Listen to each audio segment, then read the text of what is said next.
বিগত 2 বছর ধরে কোনো কাজ নেই। কাজ নেই কেন জানি না, কাজ কিন্তু হচ্ছে।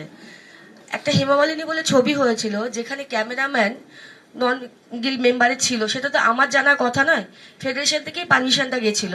সেই ছবিতে আমি কাজে যাই, তো আমাকে বলা হয় যে তুমি 3 মাস সাসপেন্ড।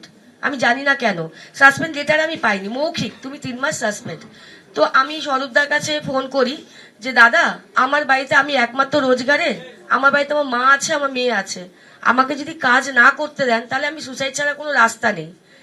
তার পরিপ্রেক্ষিতে আমার কাছে আসে যে তুমি অন্যায় করেছো, তোমার যদি মনে হয় তুমি সুসাইড করবে তুমি করে নিতে পারো।